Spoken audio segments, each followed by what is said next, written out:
Lasagna is such a family favourite and there's so many different ways to do it. We usually do it, however, with some beef. However, today... we're doing it with lamb, Justine, and curly lasagna. So we're using the San Remo instant curly lasagna sheet. So there's no need to cook the pasta off beforehand. We're just going to make a beautiful lamb and porcini ragu. So bolognese, really? Yep. But, I mean, lamb's got a load of flavour, doesn't it? And it's nice to try different cuts of meat when you're making this instead of sticking to the usual. So, Start first, with onions into the pan. We've also got to make a bechamel as well. Got our milk on here infusing there just with some bay leaf, an onion, some peppercorns and some cloves in there. Some garlic into it as well. Garlic, yep. And with this bolognese, this is a little bit of a Greek twist. We put some bay leaves into there and some cloves also. Cloves? Yeah, cloves and lamb work really well together. Yeah. Fantastic. And we're going to use the porcini mushrooms. So we're basically taking the dry porcini here, added some hot boiling water and let that sit. And so that basically brings it back around. All that beautiful liquid's going to go into this bolognese as well. Shall I start this bechamel then? Yeah, so we need some butter into there.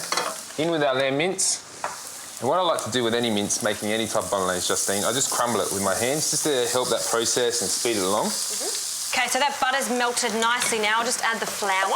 Yeah, we're just browning off the lamb mince over here, Justine, getting some colour into it, and just breaking it down, using the back of the spoon just to break down all the mince to get all even little pieces. Okay, Justine, can I have the red wine to deglaze the lamb here? For you. In that goes. All right, so this bechamel, back to this, looking good. We're just cooking off that flour, and I'll get a strainer. I'll keep working with this. Keep Because you don't working want to it, leave it there and obviously start, like you said, catching onto the base of the pan. Because this is where it can burn. This is where a lot of people go wrong with their bechamel. So just keeping that heat down. Do you want me to hold that over? Oh, look at this teamwork. Nice and hot, so this is what helps all of this thicken together. And do you go to a whisk now? Yeah, definitely. So you can get all those lumps out, get it nice and smooth. So look, the red wine's reduced by half. Porcini's whole liquid, all in. Let that simmer away, let all those flavours all infuse. It smells so good. Like, it really does. That red wine, porcini, all those flavours work so well together, don't they? A couple of little cloves as a little secret The one. cloves, exactly. And as soon as it starts to thicken...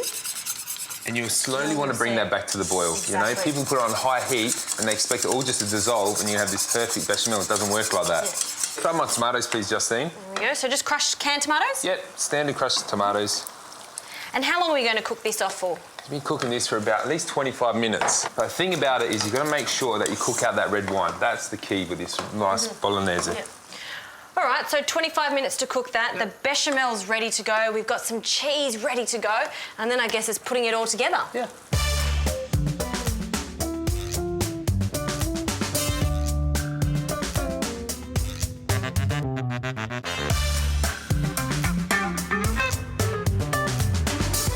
Okay, that bolognese is ready now. So to assemble this, all we're going to do is put a layer of the meat sauce on the base first. Spread that along. Pasta Okay, sheets. pasta. So this is the curly pasta. Yeah, so this is our San Remo instant lasagna sheets, just with a wavy edge on both sides. So what happens, Justine, when we're baking in the oven and it's all done, you get that little bit of different mouth texture and it gives you that little nice crunch. Hey, and it looks good too. Yeah. So, look, so which way are we going? Yep, two that way, lengthways. Lengthways, okay. And then look, another layer of the meat sauce. So when you're making lasagna and you're using instant sheets like this, it's always very important to make sure every part of it is covered, isn't it? Because you don't want to get that bit that's just a little bit dry or crunchy. You want it to be nice and soft throughout the whole thing. So nice thick bechamel, so that goes straight over the top of that. And then we're just going to put some of that parmesan over it.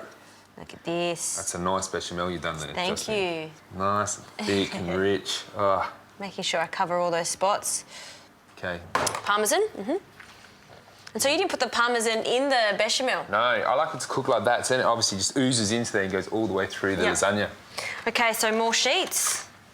I'll give that to you. I'll do the next one. And so I guess we do a few layers of this. Yeah. 1 to 2, 4 layers maybe. We've done 2 already. So yeah, you look at 4 layers and then always finish with bechamel on top. Always, okay. Always. I never do that, so that's a good trick. How long are we going to cook this in the oven for? So this is going to take about half an hour to cook in the oven. And it should come out nice and golden brown and bubbling. And how do you test it? A little bit of a knife, just straight through. Nice and easy.